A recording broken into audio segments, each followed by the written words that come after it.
O Espírito Santo é Deus. Para nós, de tradição cristã pentecostal, é indispensável o conhecimento e, ao mesmo tempo, a experimentação de uma vida guiada e dominada pelo Espírito Santo. Ter uma boa compreensão doutrinária a respeito da natureza do Espírito é fundamental para o cultivo de uma vida dependente de Deus. Eu sou Jonathan Cadiz e quero estudar com você hoje mais uma lição da nossa Escola Bíblica Dominical.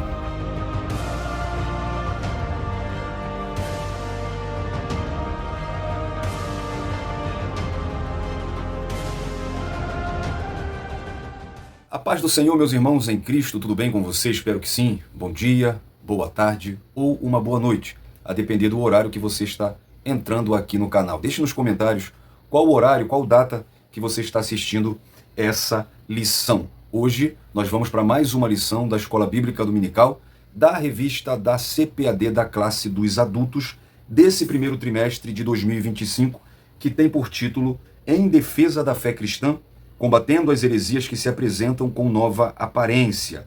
Então, nesse primeiro trimestre, estamos estudando essa revista abençoada. Vamos falar já da revista do segundo trimestre, tá bom? É essa revista que é comentada pelo pastor Ezequias Soares, tá? Já estamos na lição 9, lição que vai ser ministrada, pelo menos na maioria de nossas igrejas, no dia 2 de março de 2025. Corre lá para a descrição, porque lá tem vários links para você baixar a revista, livro de apoio, dinâmicas e subsídio para ajudar na sua lição. Também tem nossas redes sociais, vai lá na nossa página no Facebook, vai no nosso Instagram, ajuda a gente lá também, tá bom? Dê sugestões de vídeos. E também nosso grupo no WhatsApp, Manual da EBD, um grupo exclusivamente da Escola Bíblica Dominical. Já é inscrito? Muito obrigado. Deus abençoe sua vida. Não esquece do like, não esquece de compartilhar e de comentar. Entrou aqui no canal, ainda não é inscrito? Se inscreva no canal, tá bom? Ative o sininho para você receber todas as notificações de vídeos novos que a gente coloca aqui no canal. Também deixa o seu like, tá bom? O seu joinha, que é muito importante pra gente. Comente, deixa o seu comentário e aí a gente pode continuar esse assunto aí numa conversa agradável nos comentários. E também compartilha, coloca no grupo da sua igreja, manda para o máximo de amigos que você puder. Quando você faz tudo isso, você ajuda muito o canal, porque o YouTube assim vai entender que os nossos materiais são relevantes e vai abrir mais possibilidade de visualizações para nós, tá bom? Eu vejo as pessoas comentando, a Escola Dominical é a maior escola do mundo. Então, prove isso, se inscreva, compartilha com alguém. A gente vê aí canais que colocam conteúdos que não edificam em nada e tem milhões de inscritos. Então faça isso também, faça com que a Escola Dominical cresça na internet também, nos canais, no Instagram. E é claro, eu quero, antes de entrarmos na lição, orar com você e envolver isso na minha oração, na nossa oração, tá bom? Envolver o crescimento. Eu quero orar hoje por crescimento. Ore comigo, por favor. Pai, estamos aqui, Pai, para te servir, para falar da tua palavra. Por isso pedimos que o Senhor seja o primeiro lugar. Nos ilumine através do teu Espírito Santo, que é o tema dessa lição. Que o teu Espírito Santo possa nos ajudar a entender essa lição. Que nós possamos aprender mais sobre o teu Espírito Santo. Queremos orar a ti, Pai, para que o Senhor dê crescimento. Crescimento à classe da escola dominical, desse professor que está aqui buscando auxílio, Pai. Em nome de Jesus, dê crescimento a esse canal. Que o Senhor cresça nesse canal para nós continuarmos falando da tua palavra, que alcance mais pessoas e que o teu nome seja glorificado em nome de Jesus. Oramos juntos e agradecemos juntos em nome de Jesus. Amém.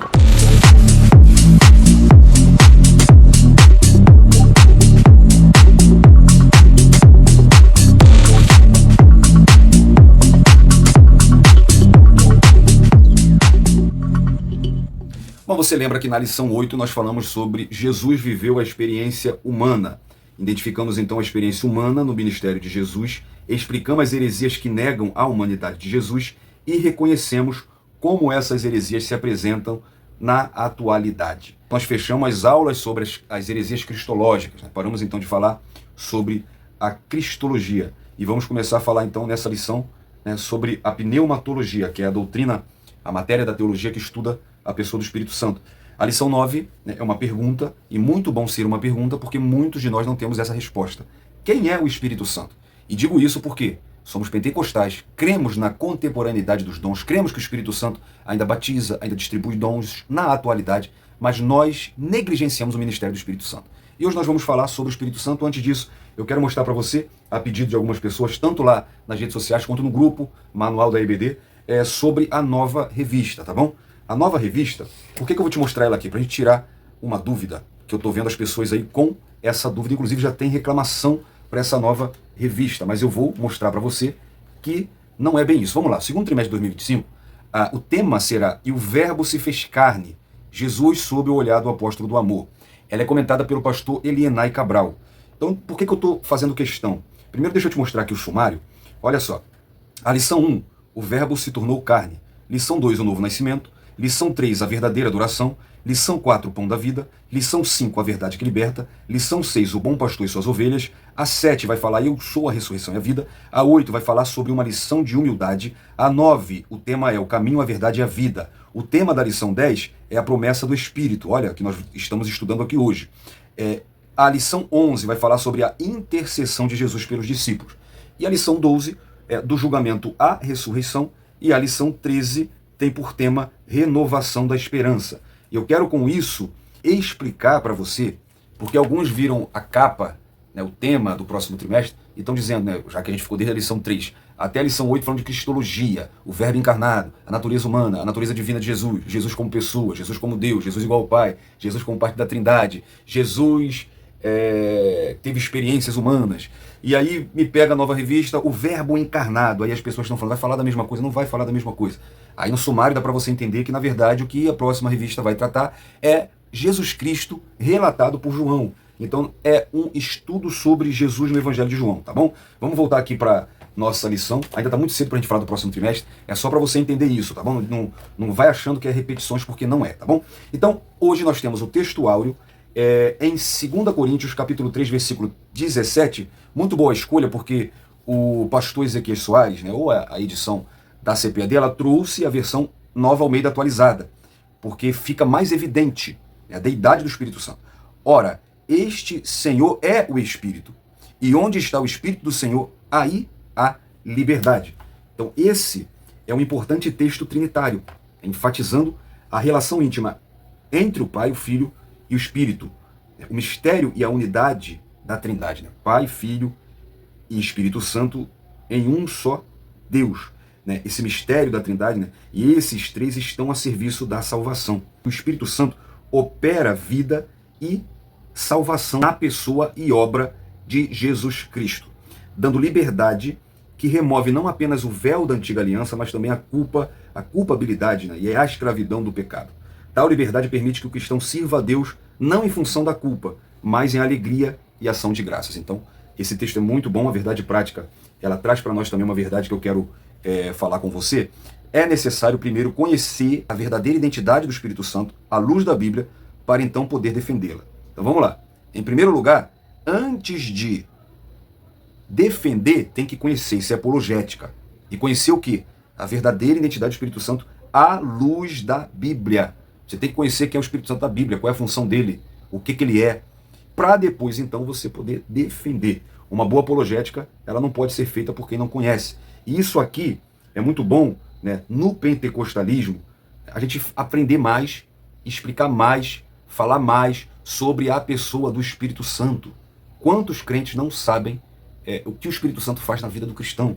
Então precisamos falar mais sobre fruto do Espírito, batismo com o Espírito Santo, poder do Espírito Santo, derramamento do Espírito Santo, a obra da salvação no Espírito Santo. Não podemos negligenciar, né, a dispensação da graça, o ministério do Espírito Santo terreno. Precisamos focar mais nisso, porque eu vejo que nós estamos falhando um pouco nisso, tá bom? Existe até um livro, que agora eu não me recordo, eu posso deixar na descrição dos comentários, Espírito Santo, o Deus esquecido.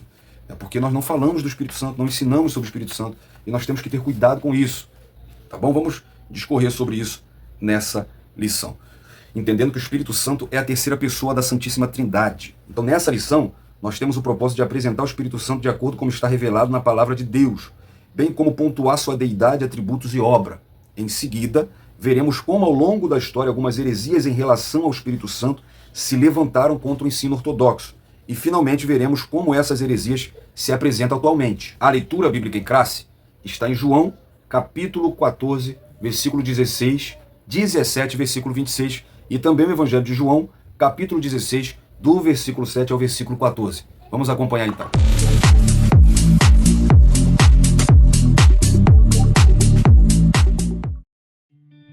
João capítulo 14. E eu rogarei ao Pai, e ele vos dará outro Consolador, para que fique convosco para sempre. O Espírito de verdade, que o mundo não pode receber, porque não o vê nem o conhece. Mas vós o conheceis, porque habita convosco e estará em vós. Mas aquele Consolador, o Espírito Santo, que o Pai enviará em meu nome, esse vos ensinará todas as coisas e vos fará lembrar de tudo quanto vos tenho dito. João capítulo 16. Todavia digo-vos a verdade, que vos convém que eu vá. Porque se eu não for, o Consolador não virá a vós. Mas quando eu for, vô-lo enviarei. E quando ele vier, convencerá o mundo do pecado, e da justiça e do juízo. Do pecado, porque não creem em mim. Da justiça, porque vou para meu Pai, e não me vereis mais. E do juízo, porque já o príncipe deste mundo está julgado. Ainda tenho muito que vos dizer, mas vós não o podeis suportar agora. Mas quando vier aquele, o Espírito de verdade, ele vos guiará em toda a verdade, porque não falará de si mesmo, mas dirá tudo o que tiver ouvido e vos anunciará o que há de vir. Ele me glorificará, porque há de receber do que é meu e vô-lo há de anunciar. Então Jesus está prestes a ir para a cruz. Os discípulos estão apavorados. O Espírito Santo é promessa feita por Jesus como garantia de que não iria deixá-los só. Então Jesus fala, eu enviarei o outro Consolador. E eu gosto quando ele fala outro, em João 14, porque fala de uma outra pessoa, e não dele mesmo. Então nós vemos sim que na Trindade são pessoas diferentes. Ele chama de Consolador. Na verdade é o Paracleto, ou o Paráclito, o Confortador, o Advogado, ou alguém que aparece como representante do outro. O Espírito da Verdade. Então isso mostra também que o Espírito Santo concede a verdade encontrada em Deus e em seu Filho, que fala palavras verdadeiras. O Espírito Santo guia os discípulos a toda a verdade. No versículo 13, a gente vê, o Espírito Santo ele substituiu a presença física de Jesus e veio habitar permanentemente em seus seguidores. Então, a presença divina para os seguidores de Jesus inclui o Espírito, no capítulo 4, 15 e 17, o próprio Jesus, do versículo 18 ao 21, e o Pai, no versículo 22 ao versículo 24. E no versículo 26, o Pai agirá por iniciativa e pedido de Jesus. Então o Senhor mostra que o Espírito Santo é tanto do Pai quanto do Filho. Os três são um. E o Espírito terá um ministério após o de Jesus, que ajudará os discípulos a compreender melhor as palavras que nós não conseguimos entender antes da morte de Jesus. Aí no capítulo 16, ele faz uma outra referência ao Consolador, ao Paráclito, que remonta à vinda esperada do Espírito e a inauguração da era do reino na literatura profética do Antigo Testamento. O Espírito Santo, ele nos conduz a toda a verdade, cumprindo o desejo do salmista pela orientação divina. Davi diz, faze-me saber os teus caminhos, Senhor. Ensina-me tuas verdades. Guia-me na tua verdade, ensina-me, pois tu és o Deus da minha salvação. Por ti estou esperando todo dia. No Salmo 25, 4 e 5. No Salmo 43, verso 3, o salmista diz, envia a tua luz e a tua verdade para que me guiem e me levem ao teu santo monte e aos teus tabernáculos. E Salmo 86, 11, Salmo 143, 10, Isaías também relatou como Deus conduziu seu povo no deserto por meio do Espírito Santo. Em Isaías 63, no versículo 14, como ao animal que desce aos vales, o Espírito do Senhor lhes deu descanso, assim guiaste ao teu povo para criares um nome glorioso. E também previu uma orientação divina renovada no futuro, em Isaías 43, 19. Eis que farei uma coisa nova, e agora sairá a luz. Porventura, não a sabereis? Eis que porei um caminho no deserto e rios no ermo. Então, o Espírito Santo, ele já é visto desde o Antigo Testamento, como nós vamos ver na lição. O mundo precisa reconhecer que está preso em seus pecados e reconhecer que somente Cristo salva e que o mundo está condenado. O Espírito Santo convence as pessoas dessas verdades, de modo que eles não serão parte do mundo, mas discípulos de Cristo. Ele nos leva a glorificar ao Pai e nos revela as verdades sobre Ele. O nosso mapa mental, o esboço dessa lição, tem a palavra-chave Espírito Santo. E Espírito, etimologicamente, no Antigo Testamento, do hebraico é ruach, que é vento, é fôlego. Pode se referir ao fôlego de Deus, a vida ou uma força invisível e poderosa. E santo é kadosh, que é algo separado, puro, consagrado. E do grego, espírito é pneuma, que também significa vento ou fôlego ou espírito.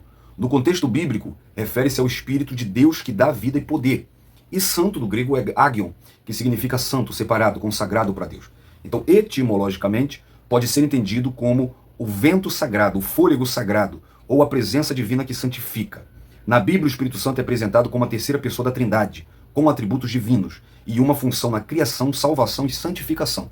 No Antigo Testamento, o Espírito Santo aparece como a força de Deus agindo na criação e nos profetas. Em Gênesis 1:2, ele está atuando na criação. Em Juízes 6:34, por exemplo, nós vemos ele capacitando líderes.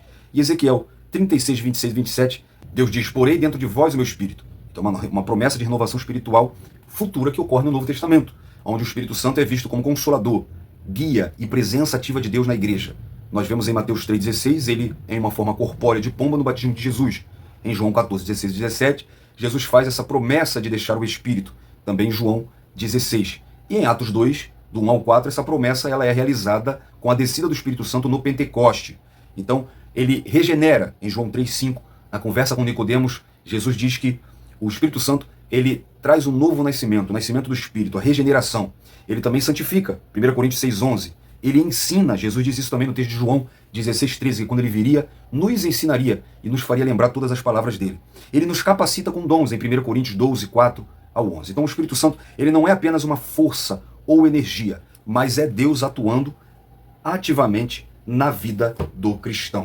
Essa lição tem por objetivos mostrar o Espírito Santo como consolador, correlacionar a deidade, os atributos e a obra do Espírito Santo, identificar as heresias antigas e as formas como elas se apresentam atualmente.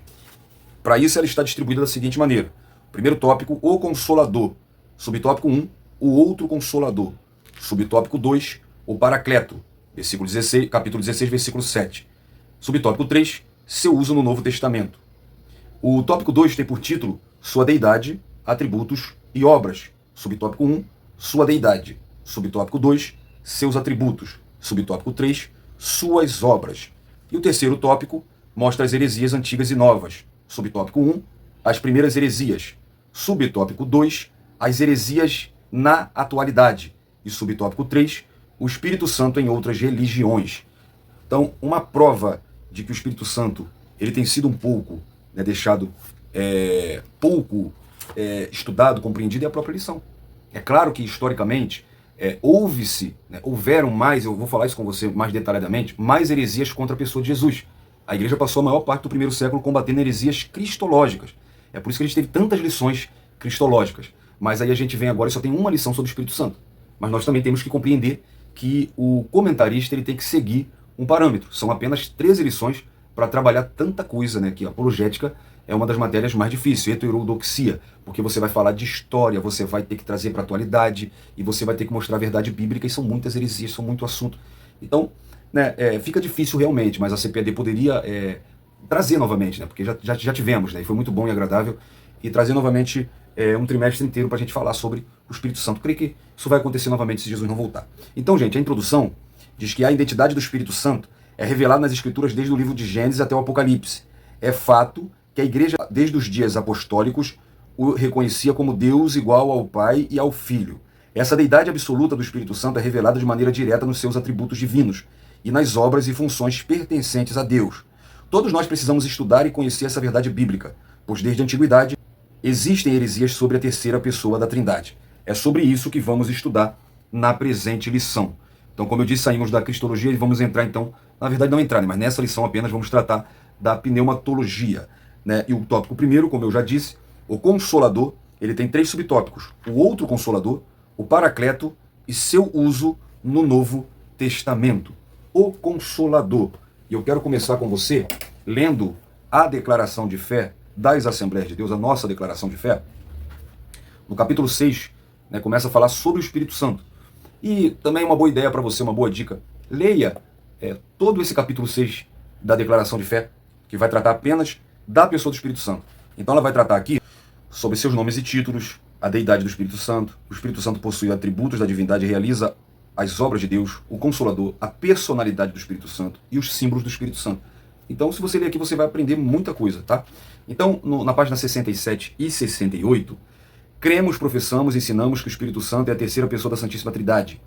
Deus igual ao Pai e ao Filho. Mateus 28, 19, né? Portanto, ide e ensinai a todas as nações, batizando-as em nome do Pai, e do Filho, e do Espírito Santo. O Espírito Santo é da mesma substância, da mesma espécie, de mesmo poder e glória do Pai e do Filho, pois é chamado de outro Consolador. Eu rogarei ao Pai, e ele vos dará o outro Consolador para que fique convosco para sempre. João 14, 16. O Espírito Santo não é uma parte da divindade, mas sim Deus em toda a sua plenitude. E por isso mesmo é incriado, autoexistente e absolutamente autônomo. O Espírito Santo provém de Deus, 1 Coríntios 2,12. Como havia declarado o credo de Atanásio, tal como é o Pai, tal é o Filho e tal é o Espírito Santo. O Pai é incriado, o Filho é incriado e o Espírito Santo é incriado. Não há três incriados, mas um só incriado. Ele é o Espírito eterno e existente por si mesmo. Ele pertence à mesma essência e substância indivisível e eterna do Pai e do Filho. Homens e os anjos foram criados e dependem do Criador. Mas ele, o Espírito Santo, não depende de nada, pois ele é o Senhor. 2 Coríntios 3,17. O Senhor é o Espírito. O nosso texto áureo, né? Então, a formulação teológica do Espírito Santo aconteceu depois da formulação cristológica em Nicéia, que foi oficializada em 381 no Concílio de Constantinopla. A cristologia ocupou praticamente todos os debates do século 3 e 4, e quase não sobrou espaço para a pneumatologia. Então aqui fica o que eu falei para você. Por que tantas lições sobre cristologia e tão poucas sobre o próprio Espírito Santo? Porque não houve discussão a respeito do Espírito Santo em Nicéia. O que aconteceu nessa época no campo da pneumatologia foi muito pouco. Só que em Nicéia ficou esclarecido a união hipostática de Jesus, a trindade formulada, mas mais falando da pessoa do Filho com o Pai, que é da mesma substância, consubstancial com o Pai, né? Um só Senhor, Cristo, Filho de Deus, unigênito do Pai, que é da mesma substância, Deus de Deus, luz de luz, conforme nós vimos aqui no Concílio de Nicéia e no Concílio de Constantinopla. Então, depois disso, houve a volta do arianismo, né, e assim, no intervalo de mais de 50 anos entre esses dois concílios, né, que foi tratar da identidade do Espírito Santo. Então, depois disso, a igreja teve que tratar com essas heresias, porque a gente vai ver aqui que o arianismo ele negava não só a divindade de Jesus, mas também a do Espírito Santo. E o que foi dito acerca do Filho, o mesmo se diz a respeito do Espírito Santo, né, que a Bíblia afirma de maneira direta que o Espírito Santo é Deus. Além disso, revela também nele os atributos exclusivos da divindade, bem como as obras de Deus. Mas agora, esse termo, né, do Consolador, né, no grego, é o Paráclito, que significa defensor, advogado, intercessor, auxiliador, né, que nós vamos falar no segundo subtópico sobre exatamente esse termo Paráclito. Né? Ele aparece 5 vezes no Novo Testamento, 4 vezes nos Evangelhos se referindo ao Espírito Santo. Uma vez na Epístola de João, em 1 João capítulo 2, versículo 1, se referindo ao Filho. Esse termo advogado, né, Paráclito, ele era usado nas cortes de justiça para denotar um assistente legal, um defensor, um advogado. E Jesus disse em João 14,16, eu rogarei ao Pai e ele vos dará um outro Paráclito, um outro Consolador. Né? Em outras palavras, Jesus dizia aos discípulos que estava voltando para o Pai, mas que continuaria cuidando da igreja através do seu Espírito Santo, o seu Paráclito, o seu representante. Né? Um como ele, que teria o mesmo poder para preservar o seu povo. E aí entra a questão da palavra grega para outro. Outro aqui é allos, que significa, né, outro, mas da mesma natureza, da mesma espécie, da mesma qualidade. Então, outro da mesma classe. Né? Se o Espírito fosse uma força ativa, impessoal, a palavra correta para outro no grego seria héteros, que de acordo com o lexo grego significa outro, um de dois, um outro do usual diferente. Então, o termo allos expressa uma diferença numérica e denota outro do mesmo tipo.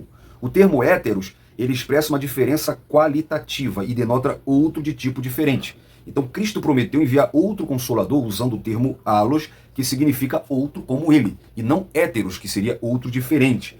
Então, por exemplo, em Mateus 11, versículo 2 e 3, e João, ouvindo no cárcere falar dos feitos de Cristo, enviou 2 de seus discípulos. Aí olha a pergunta que ele faz. A dizer-lhe, és tu aquele que havia de vir ou esperamos outro?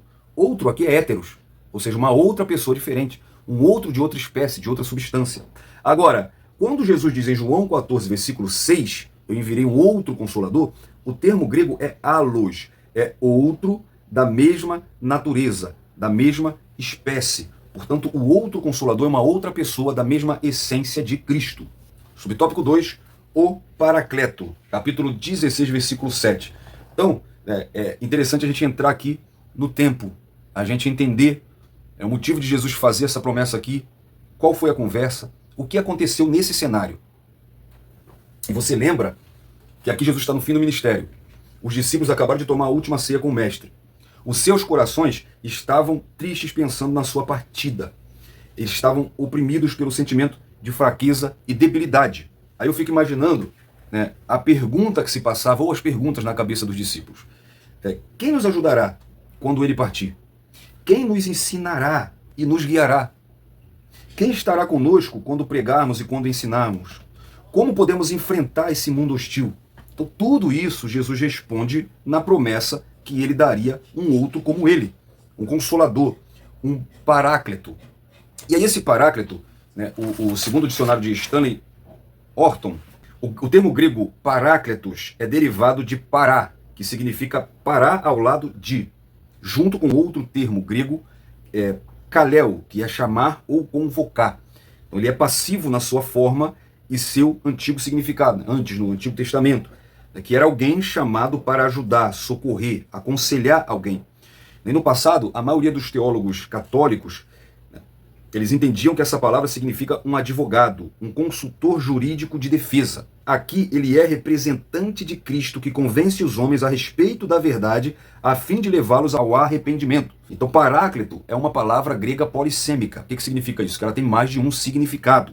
Então ela pode significar, e em algumas versões inglesas, como a NVI inglesa, em todas as ocorrências de João 14, 26, no versículo 15, João 16, 7, até também 1 João 2, 1, o vocábulo grego em questão foi traduzido como advogado, mas já na King James inglesa, ele foi traduzido por helper, que é ajudador e não advogado. Já nas outras versões, como a King James de 1611 inglesa, nós temos o termo confortador. E as demais traduções, né, traduziram por consolador, que é o termo que prevaleceu principalmente na língua portuguesa, na Almeida Revista Corrigida e também na Almeida Revista Atualizada. Então ele é um termo polissêmico e todas as versões estão corretas. O Espírito Santo, ele é advogado, ele é consolador, ele é ajudador, ele é confortador e etc. Então o termo paráclito é bem mais amplo do que apenas o consolador. Ele quer dizer bem mais do que isso. Tá? Então eu gostaria de louvar a Deus, né, porque bendito seja o Pai que concedeu a Cristo nos enviar o Espírito Santo para ser o nosso paráclito, o nosso consolador, o nosso confortador, o nosso ajudador, o nosso guia, o nosso advogado. Então significa tudo isso. O subtópico 3 mostra o seu uso no Novo Testamento. E aí eu quero entrar aqui com você, porque como eu disse, o paráclito, ele é muito mais, pode chamar de paracleto também, tá? Ele é muito mais do que consolador. É como vimos, né, uma palavra polissêmica e é um termo bem mais abrangente do que apenas consolador. Tá? Esse termo aparece 5 vezes no Novo Testamento. Né? E o importante é que sempre que esse termo aparece, implica a deidade. E sabe o que é interessante? João 14,6, onde Jesus apresenta ele como outro consolador, já no versículo 26 ele fala aquele consolador, e aí Jesus diz que ele ensinará a ajudar e a lembrar as palavras de Jesus. Já no capítulo 15, versículo 26, ele também chama de o Consolador, e ele diz que ele testificaria dele próprio, e que ele é o Espírito da verdade. No capítulo 16, versículo 7 e 8, Jesus também chama do Paráclito, e é traduzido como o Consolador. Ele é enviado por Jesus para convencer o mundo. E no versículo 13 de João, capítulo 16, ele mostra que ele nos guiaria em toda a verdade. Agora, lá em 1 João, capítulo 2, versículo 1, né, João diz que Jesus, né, o nosso advogado junto ao Pai. Né, e é interessante que é o mesmo termo usado nos evangelhos. Então, João 14,16 é Paráclito, João 14,26 é Paráclito, João 15,26 é Paráclito, João 16 é Paráclito no versículo 7, no versículo 8, no versículo 13. Agora em 1 João 2,1 também é Paráclito. Então no dicionário Strong, né, o Paráclito ele é chamado, convocado ao lado de alguém, especialmente chamado para ajudar. É alguém que pleiteia a causa de outro perante um juiz, um advogado, um conselheiro de defesa, um assistente legal, um defensor. É alguém que pleiteia a causa de outro com alguém, ele é um intercessor. Então, é bem mais do que consolador, tá bom? Então, o Espírito Santo, ele é advogado, ele é ajudador, ele é intercessor, ele é o consolador e etc. Então, nós vemos que esse último termo consolador, ele foi consagrado, né? Ele foi usado e é usado pela maioria das traduções em português, exceto em 1 João 2,1, que é o que melhor define essa obra multifacetada do Espírito Santo, né, de características variadas do Espírito Santo, aplicado ao Senhor Jesus na epístola de João por advogado. Né? É o mesmo termo, então, que se refere ao Espírito Santo. Então, interessante nisso tudo também é vermos como é abrangente em João, né, as características do Espírito Santo. Então veja o Espírito Santo no Evangelho de João. Ele aparece como pomba no capítulo 1, versículo 32, que, claro, tem um significado de pureza. As pombas ou pombos eram sacrificados no templo como parte de rituais de purificação. Então Cristo nos dá o Espírito Santo que nos purifica de todo pecado, conforme Tito 3, 4 e 7. Ele também tem um símbolo de vento, conforme vamos ver agora aqui sobre os símbolos do Espírito Santo, mas ele aparece em João como vento. Tá? Pô, tira o print aí, ou então vai no nosso Facebook, Colégio do Discípulo, que você pega essa imagem já trabalhada para você poder usar na sua classe. Ele aparece como Deus, como palavras, né? Porque no início do Evangelho de João ele usou a palavra verbo para descrever Jesus, e ele usa no capítulo 6, 63, o mesmo termo, né? Palavras, para descrever o Espírito, né? Por meio do qual ele dá vida. O Espírito de Jesus, ele age em nossas vidas por meio da palavra de Deus. Capítulo 7 ele aparece como rio de água viva. Capítulo 14 e 15 nós lemos aqui o Consolador e também o Espírito da verdade. E no capítulo 20 e 22 ele é santo. Então o Espírito ele nos santifica por intermédio do perdão dos pecados, da regeneração. Agora, os símbolos do Espírito Santo, ele aparece como fogo, que fala de zelo, purificação. Ele queima, ele aquece, ele ilumina, ele espalha e ele purifica. Isaías 4:4, Mateus 3:11, Lucas 3:16. Tem também o símbolo de selo, que aí fala de possessão, né? Fala de posse, pertencimento, segurança, inviolabilidade. Efésios 1:13 e 2 Timóteo 2:19. O Espírito nos sela. O azeite também é símbolo do Espírito. Fala de utilidade, de frutificação, de beleza, né? De vida, de serviço. Até porque o azeite ele tinha múltiplas utilidades. Ele estava relacionado à beleza, à alegria, ao serviço, né? Alguém ungido com azeite, ele era separado, né? Então o Espírito Santo, esse termo é atribuído a ele, por exemplo, em Atos, diz que Deus ungiu a Jesus com o Espírito Santo. E próprio Jesus diz isso quando ele lê Isaías na sinagoga, ele diz: o Espírito do Senhor está sobre mim porque ele me ungiu. Então, ungir é separar para o serviço, é separar para Deus, fala de santificação. Então o azeite é um dos símbolos mais importantes, está aí todos os textos bíblicos, tá, para você pegar. A pomba, né, como eu já disse, simboliza brandura, doçura, amabilidade, inocência, paz e principalmente pureza. Lucas 3:22, Mateus 3:16, Marcos 1:10. E também o vento, que fala de regeneração, de ação, de imprevisibilidade. Ezequiel 37, ele é o vento que traz vida, né, no vale de Osso Seco. João 3:18, Jesus compara a ação do Espírito da regeneração pelo vento. Atos 2:2, quando ele desce em Pentecoste, foi como um vento veemente e impetuoso. E um dos principais símbolos é a água, que fala de purificação, fala de saciedade, né? Como a nossa alma anseia, né? Como o salmista diz, assim como a corça anseia por água, a minha alma anseia por ti. O Espírito Santo ele nos sacia, ele nos dá vida, né? Ele nos faz frutificar. E a água, claro, é indispensável para a vida. Então, é um dos maiores símbolos do Espírito Santo. Êxodo 17:6, Ezequiel 36, 25 ao 27, João 3:5, João 4:14, o próprio Jesus usa a água como símbolo do Espírito Santo. Também João 7. Então, resumindo, o Espírito Santo é o nosso consolador, o nosso auxiliador de todos os momentos da vida. O tópico 2 mostra sua deidade e obras. Subtópico 1, sua deidade. Subtópico 2, seus atributos. E o subtópico 3, suas obras. Então vamos ver sua deidade. Eu já quero ler com você novamente a nossa declaração de fé. Tá? Na próxima página, a página 68 e a página 69, né, no capítulo 6, no segundo parágrafo, a deidade do Espírito Santo. Declaramos e ensinamos a deidade absoluta do Espírito Santo, pois o Espírito Santo e Deus aparecem como nomes intercambiáveis nas Escrituras Sagradas. Isso mostra clara e inconfundivelmente a divindade absoluta do Espírito Santo, pois ambos são da mesma natureza e de uma só substância.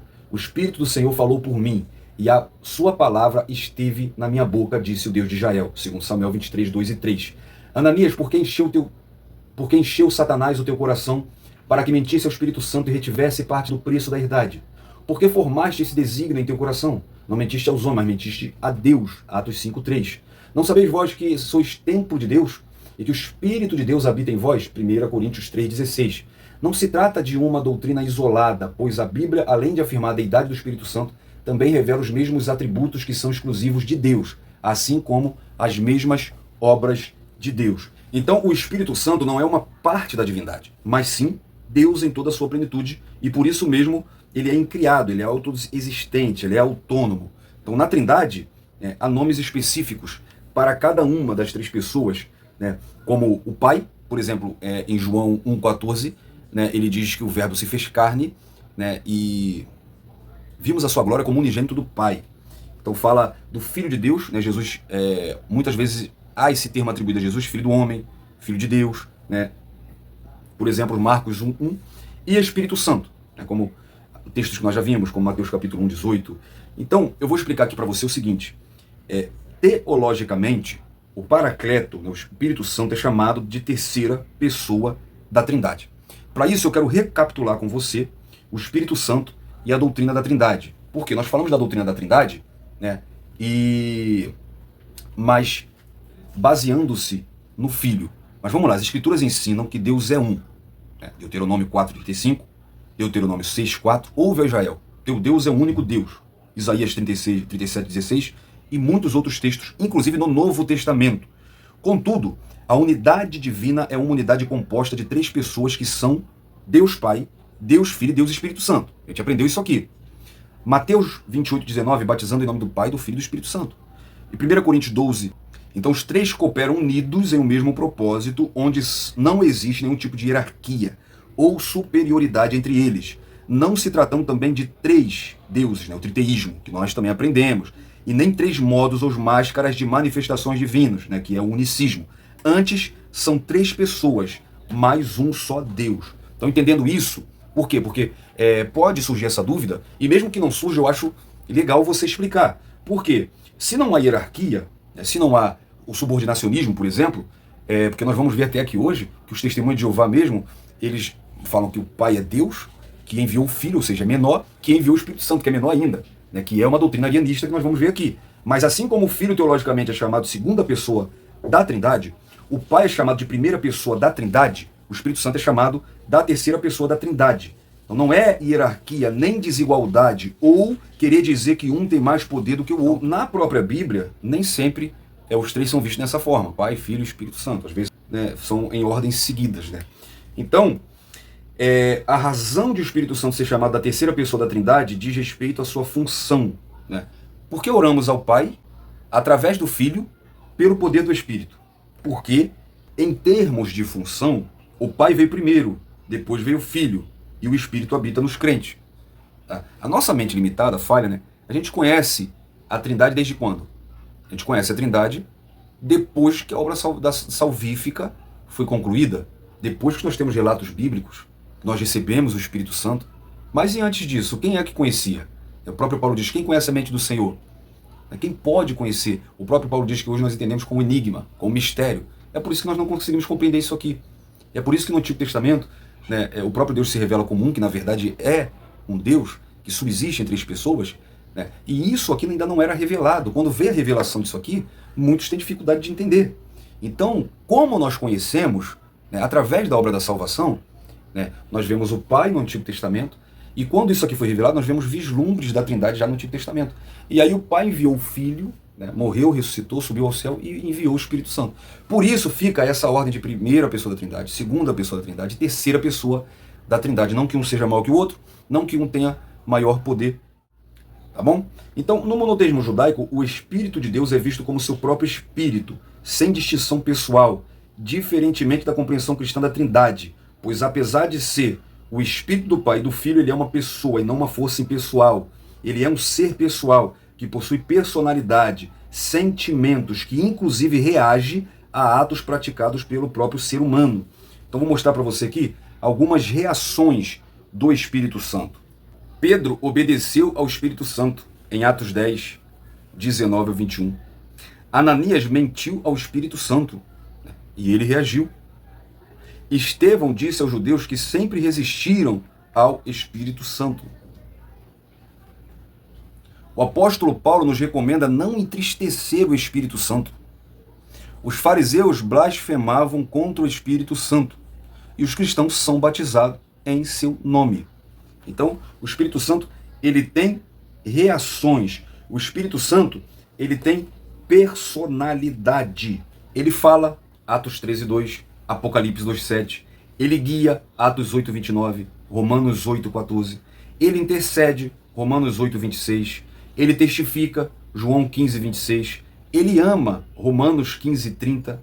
Ele pode impedir, Atos 16:6 e 7. Ele tem vontade própria, 1 Coríntios 12:11. Ele ensina e faz lembrar, João 14:16. Pode-se resistir a ele, Atos 7:51. Pode-se mentir a ele, em Atos 5:3 e 4. Pode-se entristecê-lo, Efésios 4:30. Pode-se blasfemar a ele, Mateus 12:31 e 32. E a deidade do Espírito Santo. Bom, o Espírito Santo é eterno, Hebreus 9:14. Ele é todo-poderoso, Lucas 1:35. 1 Coríntios 12:11. Ele é onipresente. O salmista declara no Salmo 139, para onde eu fugirei do teu Espírito? Ele é onisciente, 1 Coríntios 2:10 e 11. Ele é chamado de Deus no texto de Atos 5. Ele é mencionado junto com o Pai e com o Filho, no próprio texto da grande comissão em Mateus 28:19, em 2 Coríntios 13:13. Ele é criador, Jó 33:4, Salmos 104:30. Ele inspirou a palavra de Deus, 1 Pedro 1:11, 2 Pedro 1:21, 2 Timóteo 3:16. Portanto, ele é uma pessoa, ele tem personalidade, ele reage às ações humanas e ele é Deus. E o subtópico 2 nos mostra os seus atributos. Muito do que eu já disse aqui, né, de sua personalidade e também de sua deidade e até nas suas reações, já mostram alguns atributos. Mas além dos nomes e títulos bíblicos exclusivos da deidade, né, que confirmam o fato de que o Paráclito é Deus Espírito Santo, os Escritos mencionam atributos incomunicáveis, atributos divinos que são atribuídos ao Espírito Santo. Então vamos ver alguns atributos do Espírito Santo, e isso vai incluir alguns que eu já falei, tá? Mas eu falei dos atributos mostrando apenas sua personalidade, mostrando ele reagindo, mostrando a sua deidade. Mas agora eu quero mostrar aqui, mostrando atributos divinos. Então, o Espírito Santo é onipotente. Zacarias 4:6, Romanos 15:19. O Espírito Santo é onipresente, o próprio texto que eu já falei aqui, do Salmo 139, do 7 ao 10. O Espírito Santo é onisciente, 1 Coríntios 2, 10 e 11. O Espírito Santo é eterno, já falei também, Hebreus 9:14. O Espírito Santo é criador, também já mostrei aqui. Só que aqui tem um outro texto, ó, Jó 26:13. Eu falei de Jó 33:4. E também Salmo 104:30. O Espírito Santo gerou Jesus Cristo, claro, no ventre de Maria, o verbo encarnado, tá? Jesus, Deus não foi gerado. Lucas 1:35. O Espírito Santo é a verdade, 1 João 5:6. O Espírito Santo é o Senhor da igreja, Atos 20:28. O Espírito Santo é chamado de Javé no Antigo Testamento, Juízes 15:14, 16:20, Êxodo 17:7, Hebreus 3, do 7 ao 9, Números 12:6, 2 Pedro 1:21. Isso tudo é para você fazer comparação do Antigo Testamento com o Novo. Isaías 6:9 compara com Atos 28:25 e também 26. Ezequiel 8, do 1 ao 3. O Espírito Santo é aquele que dá a vida eterna, Gálatas 6:8. O Espírito Santo é o guia do seu povo, Salmo 143:10, Isaías 63:14, Romanos 8:14, Gálatas 5:18.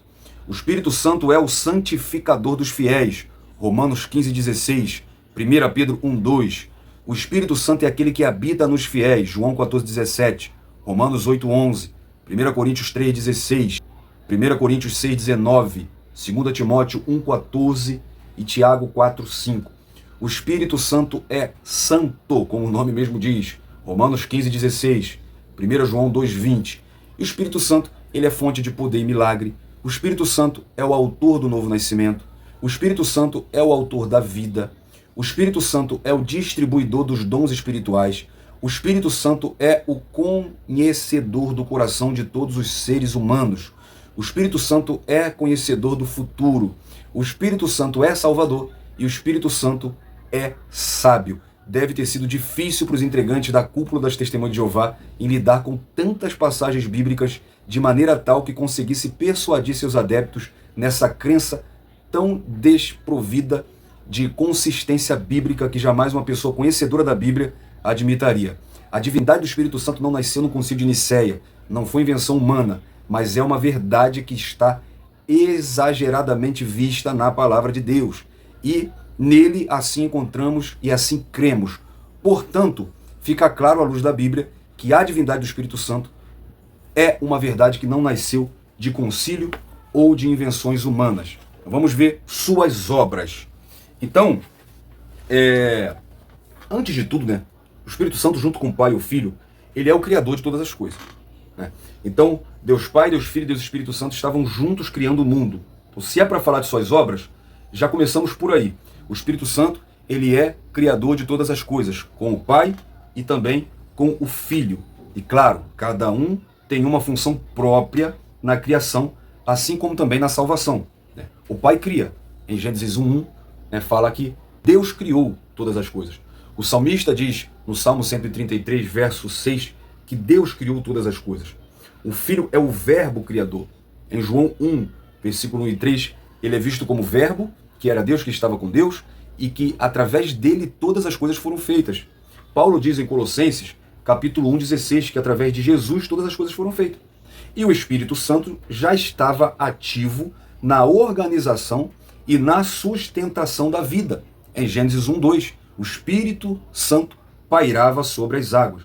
Então o Espírito, ele age dando vida. Jó 33:4, o Espírito de Deus me fez e a inspiração do Todo-Poderoso me deu vida. Então ele é o responsável por dar vida e por manter a criação. O Salmos 104, no verso 30, mostra que ele cria e que mantém todas as coisas. Então o Pai planejou e iniciou a criação. O Filho executou o plano da criação e criou todas as coisas. E o Espírito Santo deu vida e continua sustentando todas as coisas. O Espírito Santo, ele também age junto com o Pai e o Filho na obra da salvação. O Pai planejou a salvação antes da criação do mundo, conforme Efésios 1, 3 e 5, e enviou seu Filho. João 3,16 diz que ele enviou o Filho. Gálatas 4, 4 e 5, que Deus enviou seu Filho nascido de mulher. E o Pai nos justifica. Romanos 8,30. O Filho encarnou, morreu na cruz, ressuscitou para a nossa justificação. Romanos 4, 25. O Espírito Santo convence o pecador na obra da salvação. João 16,8. O Espírito Santo regenera o crente. João 3,5. Também Tito 3,5. O Espírito Santo habita nos crentes, santificando e nos ajudando. Efésios 1, 13 e 14. Gálatas 5, 22. Ele gera em nós o fruto do Espírito, nos ajudando na santificação e na salvação. Então, o Pai planejou, o Filho executou e garantiu a redenção, e o Espírito Santo aplica essa redenção aos cristãos. Então, vejamos algumas das obras do Espírito Santo, que, claro, também está presente em alguns dos atributos que eu já citei. Mas ele gerou Jesus Cristo, Lucas 1, 34. Ele dá vida eterna, Gálatas 6, 8. Ele guia o seu povo, no Salmo 143, 10. Isaías 63, 14. Romanos 8, 14. Gálatas 5, 18. Ele é o Senhor da igreja, então ele age hoje ainda na igreja, por cessacionistas também, e santificador dos fiéis, Romanos 15, 16 e 1 Pedro 1, 2. O Espírito habita nos crentes, ele é o autor do novo nascimento, ele dá a vida, ele é o distribuidor dos dons espirituais. Então essas obras são exclusivas de Deus, realizadas pelo Pai, Filho e o Espírito Santo. Essas obras divinas evidenciam que o Espírito Santo é Deus igual ao Pai. Então, como resumo, a Bíblia revela a deidade do Espírito Santo por meio de seus atributos e obra. E o tópico 3 mostra heresias antigas e novas. Subtópico 1, as primeiras heresias. Subtópico 2, as heresias na atualidade. E subtópico 3, o Espírito Santo em outras religiões. As primeiras heresias. Então, como nós vimos no início dessa lição, antes de Nicéia, as discussões eram centradas em Jesus, sobre sua identidade. E a doutrina sobre o Espírito Santo raramente entrava nos debates. Depois do concílio de Nicéia, e do concílio de Constantinopla, começaram a surgir as manifestações mais agudas contra o Espírito Santo. A começar com os arianistas, que negavam a divindade de Cristo, mas também a do Espírito Santo. Os movimentos tropiciano, e pneumatomacianos, que chamaram a atenção de Atanásio e dos pais da igreja daquela época. Então, os arianos, os tropicianos e os pneumatomacianos, meu irmão, vai treinando esses nomes, não é fácil. Mas você lembra dos arianistas, né? Lembra de Ario, que considerava que Jesus não era Deus. Ele também não considerava o Espírito Santo como Deus, mas ele dizia que o Espírito Santo era uma criatura. Embora esse tema tivesse fora das discussões da época, né, pois o foco dos debates estava no Filho, Eunômio, um dos arianistas mais radicais, considerava o Espírito Santo como a mais nobre das criaturas produzidas pelo Filho a pedido do Pai. Dizia que o Filho é o criador do Espírito. Então o arianismo, né, o modalismo, o sabelianismo, todas essas heresias, eles viam o seguinte: o Pai, ele gerou Jesus. Isso nós vimos na lição que combateu a heresia arianista. Então o Filho é uma criação, né? E o Espírito Santo é pior ainda, porque como o Pai gerou o Filho que enviou o Espírito Santo. Então o Espírito Santo não é Deus. O Espírito Santo é uma classe muito menor. É por isso que eu fiz questão de te explicar essa questão de primeira pessoa da Trindade, segunda pessoa da Trindade e terceira pessoa da Trindade, tá? Nós sabemos, uma vez que o Espírito Santo é Deus, ele não foi criado, pois ele não tem início nem fim. Por isso a afirmação de Eunômio é uma heresia. Os tropicianos já eram uma seita do Egito, cujo nome vem de tropos, que é figura. E Atanásio assim o denominou por causa da exegese figurada deles, né? Eles diziam ser o Espírito Santo um anjo e uma criatura. Então, tropiciano significa basicamente figura, porque eles tinham essa exegese figurada.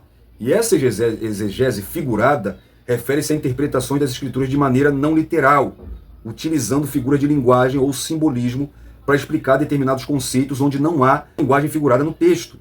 Então, por meio dessa exegese figurada, eles argumentavam que o Espírito Santo não era uma pessoa divina, mas sim um anjo ou uma criatura criada. Então, eles tinham que voltar no tempo e explicar para Jó, como que você diz que o Espírito Santo te criou?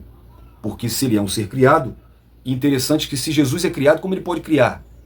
O verbo bara, do hebraico, é criar do nada, ele só pode ser aplicado a Deus, porque só Deus pode criar do nada. Então, se o Espírito Santo é criador, ele não pode ser criatura. O homem é criador? O homem pode ser criador, sim, de muitas coisas, mas o homem precisa de matéria. O homem não pode criar alguma coisa do nada. O homem precisa criar alguma coisa. Ah, mas Deus não criou o homem do pó da terra? E quem criou o pó da terra? Então, é mentira. O Espírito Santo ele é eterno, ele é autoexistente. Ele não pode ser criado.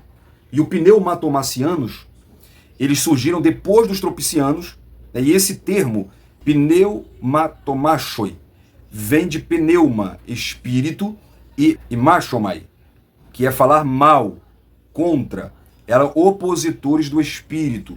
Esse termo já fica claro que eles eram inimigos do Espírito Santo. Então, Eustáquio de Sebaste, de 300 a 380, foi o principal defensor dessa heresia. O movimento negava também a divindade do Espírito Santo. Nós sabemos que tal negação é falha, pois já confrontamos por meio de muitos textos bíblicos. Só hoje aqui eu acho que é a lição que eu mais apresentei textos bíblicos, mostrando que o Espírito Santo é Deus. A Bíblia é a verdade absoluta. E a Bíblia nos assegura que o Espírito Santo é Deus, tanto com títulos atribuídos a ele, tanto com seus atributos e suas obras. O Espírito Santo é Deus. Tá? Então são mentiras, são heresias. O problema é que essas heresias sobreviveram e estão hoje, na atualidade. Então vamos ver as heresias na atualidade. Então o grupo religioso das Testemunhas de Jeová é seguidor da antiga linha teológica dos arianistas. Seus líderes negam a divindade e a personalidade do Espírito Santo. Então os TJs, ou os Testemunhos de Jeová, eles afirmam: quanto ao Espírito Santo, a suposta terceira pessoa da Trindade, já vimos que não se trata de uma pessoa, mas da força ativa de Deus. Eles afirmam, por exemplo, que João batizava com água, Jesus batiza no Espírito Santo. Então, se água não é uma pessoa, o Espírito Santo também não pode ser uma pessoa. Um outro argumento deles é que o Espírito Santo foi derramado. Como pode uma pessoa ser derramada? E o terceiro argumento é como pode uma pessoa ser cheia de outra pessoa, já que a Bíblia fala para sermos cheios do Espírito Santo.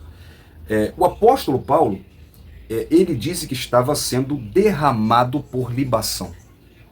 Então, quando a gente pega a tradução do Novo Mundo, e a gente abre aqui em 2 Timóteo 4:6, pois já estou sendo derramado, e a tradução deles é melhor ainda pra gente, porque diz assim, ó, como oferta de bebida. Ué, se vocês negam que o Espírito Santo é Deus porque está escrito que ele é derramado, então Paulo não é uma pessoa, já que ele está sendo derramado na própria tradução de vocês? Então Paulo, ele se utiliza, tem que ensinar exegese para os testemunhos de Jeová, ele se utilizou de uma figura de linguagem para expressar sua entrega total a Deus, comparando sua vida ao sacrifício derramado no altar. Então os testemunhos de Jeová, eles reconhecem essa metáfora em relação a Paulo, o que leva à inconsistência hermenêutica, porque quando é com o Espírito Santo, eles dizem que é figura de linguagem, ficando claramente, bem óbvio, que eles não querem aceitar uma coisa. Então, eu já mostrei aqui, a lição já trouxe, que essa tradução, ela é tendenciosa, ela foi modificada para defender os interesses da Testemunha de Jeová. Então você não vai ver aqui inferno, você não vai ver aqui Espírito Santo como Deus, e nem Jesus como Deus, e etc. Então, explicando um outro argumento, tá, das Testemunhas de Jeová, por exemplo, como pode uma pessoa ser cheia de outra. Mas vamos ler aqui na tradução do Novo Mundo, Lucas 22, versículo 3, para ver se vocês modificaram. Porque aqui em Lucas 22, 3, está escrito, mas Satanás entrou em Judas. Então, pera lá. Se personalidade implicasse em corporeidade, como poderia afirmar que Satanás é uma pessoa espiritual? A Bíblia mostra que personalidade envolve atributos como vontade, inteligência e sentimento, independente da existência de um corpo físico. Como que Satanás pôde entrar em Judas?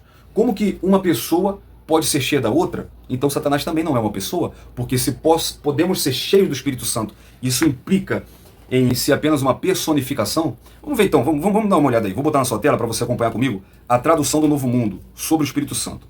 Em Gênesis 1, versículo 2, olha, ora, a terra mostrava ser sem forma e vazia, havia escuridão sobre a superfície das profundezas, e a força ativa de Deus movia-se da superfície das águas. Então o Espírito Santo ele é apenas uma força ativa. Lá em Atos 2,4, olha o que eles dizem, e todos eles ficaram cheios de Espírito Santo. Esse D já muda muita coisa, atribuindo ao Espírito Santo apenas uma personificação e não uma personalidade. Mateus 28,19, para você ver aí que quando eles não modificam o Espírito Santo para força ativa, eles colocam o Espírito Santo com E minúsculo, diminuindo, né, a divindade do Espírito Santo. João 14,26, a mesma coisa. Olha aí, Espírito Santo com letra minúscula. 1 Coríntios 12,3, a mesma coisa. Espírito Santo com letra minúscula. Agora interessante é o comentário que eles fazem aí em João 16, versículo 13. Eles dizem assim, ó, essa Bíblia é mais atualizada, tá? A tradução do Novo Mundo mais atualizada, e ela é de estudo, ela tem um comentário. O comentário ele diz assim, ó, ele, tanto no versículo 13 como no 14, se refere ao ajudador, mencionado no versículo 7. Jesus usou o ajudador, que é do gênero masculino em grego. Aí olha só, como personificação do Espírito Santo, uma força impessoal que é do gênero neutro em grego. Ou seja, o que eles estão dizendo aqui é que o Espírito Santo, ele não é uma pessoa, mas ele é uma personificação. Então, isso é mentira, isso é heresia, e mais uma vez eu estou mostrando para você aqui, e eu acho que na próxima lição a gente também vai mostrar que a tradução do Novo Mundo, ela muda o sentido bíblico sem respeitar a exegese, sem respeitar gramática, sem respeitar a língua original, seja grego ou seja hebraico. Para eles tanto faz, o que importa é eles enfiar na cabeça das pessoas aquilo que eles acreditam. Então eles tentam tirar a deidade do Espírito Santo. Vamos então terminar? O subtópico 3 mostra o Espírito Santo em outras religiões. Então, em algumas religiões do Oriente, a noção sobre o Espírito Santo é confusa, mas se aproxima do pensamento antigo desses heresiarcas. Eclesiastes 1,9 já diz, nada há de novo embaixo do sol. Quando você lê a capa da sua revista, né, mostra as heresias antigas que se apresentam com nova aparência. Então todas essas heresias são antigas. Testemunhos de Jeová são arianistas antigos que hoje eles querem passar a heresia com uma nova roupagem, com uma nova aparência, né? Então toma cuidado com isso. Em religiões que não têm a Bíblia como fonte única, por quê? Já mostrei para você aqui o livro dos Mormons em outra aula, a Bíblia dos Testemunhos de Jeová, os escritos de Ellen White também tenho aqui. Toda seita, ela vai precisar de revelações novas, né? Ela vai precisar, primeiro, vai ter alguém que é inspirado por Deus que vai escrever alguma coisa. E ali vai estar em pé de igualdade com a Bíblia, por isso que os Mormons e os Testemunhos de Jeová e os Adventistas do Sétimo Dia, eles têm seus livros próprios que para eles são como a Bíblia. E os Testemunhos de Jeová não conseguiram só isso, mas também mudaram a tradução da Bíblia para dizer aquilo que eles querem. E isso para eles é importante, por quê? Porque eles não têm a Bíblia como a única fonte. Porque se usar a Bíblia como a única fonte inspirada pelo Espírito Santo, a palavra de Deus, eles vão ver que o Espírito Santo é Deus. Então eles vão ter que mudar, para mostrar que o Espírito Santo é uma força motriz impessoal, ou é um ser criado. Na religião islâmica, por exemplo, né, de modo geral, o Espírito Santo é um anjo Gabriel, é um agente divino. Mas há também uns segmentos mais intelectuais, muçulmanos, que eles defendem a ideia de que Paracleto é o próprio Maomé. E aí já vamos para o Alcorão. No Alcorão, precisamente no capítulo 61, versículo 6, se é que no Alcorão fala assim, eu não sei, sou para vós o mensageiro de Alá, para confirmar a Torá, que havia antes de mim, e anunciar um mensageiro que virá depois de mim, cujo nome é Hamad. Então, esse mensageiro aqui para eles é o próprio Maomé. Por quê? Eles interpretam esse termo mensageiro, né, que é Períclitos, como Paracletos. O Parácletos, né, que do grego é advogado, a gente aprendeu sobre a etimologia da palavra, né, não é a mesma coisa que Períclitos. Então, eles concluem equivocadamente que Maomé é o consolador prometido por Jesus, que eles chamam de Isa, né? Então, convém lembrar que Períclitos não é uma palavra bíblica, não aparece em lugar nenhum nas Sagradas Escrituras, nem no Novo Testamento grego e nem na Septuaginta. O termo que aparece para consolador na Bíblia é Parácletos. Então, qual é a diferença? A diferença é que Períclitos significa renomado, ao redor, ilustre, e Parácletos nós já vimos que é representante, advogado. Então, não é a mesma palavra. Portanto, ambas as visões, tanto aqui do Espírito Santo é Gabriel, ou que o Espírito Santo é Maomé, né, estão equivocadas. Negar a trindade do Espírito Santo é heresia. O Espírito Santo não foi criado como Gabriel, nem pode nascer e morrer como Maomé. Ele é eterno, ele é Deus. Tá? E nós vemos também, acrescentando aí, o Espiritismo, né, que faz uma confusão entre o Espírito Santo e espíritos guias. Eles dizem que o Espírito Santo é apenas uma energia, ou confundem o Espírito Santo com espíritos desencarnados. Então eles negam que o Espírito Santo seja uma pessoa distinta de qualquer espírito humano. E essas heresias, elas têm argumentos falaciosos que eles utilizam para negar a pessoa do Espírito Santo. Então eles alegam que ele é uma força ativa de Deus, eles dizem que o Espírito Santo não tem identidade ou identificação pessoal, e eles afirmam que o Espírito Santo foi personificado. Bom, personificação não é personalidade. A Bíblia me mostra personalidade e não personificação. Portanto, terminamos assim então, fazendo um alerta também, já que eu disse da negligência com o Espírito Santo. A negligência não está só em não ensinar, não falar do Espírito Santo, mas o exagero também é negligenciar. Tá? O neopentecostalismo, que promove manifestações descontroladas, exageradas, estranhas, como cair no poder, perder a noção, caiu no espírito, perdeu o sentido, perdeu a razão. Isso reduz o Espírito Santo a manifestações externas, ignorando a sua obra principal, da regeneração, da santificação. Tá? Em Gálatas 5:22 nós vemos que o verdadeiro fruto do Espírito não é descontrole. Pelo contrário, lá no fruto do Espírito é controle, tem domínio próprio. Nós vemos em Romanos 12 que o culto envolve razão, seja o vosso culto racional. Nós vemos em 1 Coríntios 14:26 ao 33, ao 40, que o culto é com ordem e decência. Nós vemos em Atos 13 o Espírito Santo no culto, separando Paulo e Barnabé. Fala de razão e de organização. O Espírito Santo não toma o sentido de ninguém. Então, da mesma forma que nós, pentecostais, muitas das vezes deixamos de falar e ensinar sobre a obra do Espírito Santo, os neopentecostais já atribuem erradamente o Espírito Santo a bizarrices. Então nós temos que ter equilíbrio, entender quem é o Espírito Santo, para viver uma vida guiada pelo Espírito, como Paulo fala, andai no Espírito, e ensinar. Então, gente, como resumo dessa nossa terceira parte, os arianistas, tropicianos e pneumatomacianos procuraram enfraquecer ou subverter o ensino ortodoxo a respeito do Espírito Santo. A conclusão diz que vimos que a deidade e a personalidade do Espírito Santo estão presentes em toda a Bíblia, de maneira abundante e tem sido crença da igreja desde o princípio. Por isso a relevância da defesa dessa doutrina.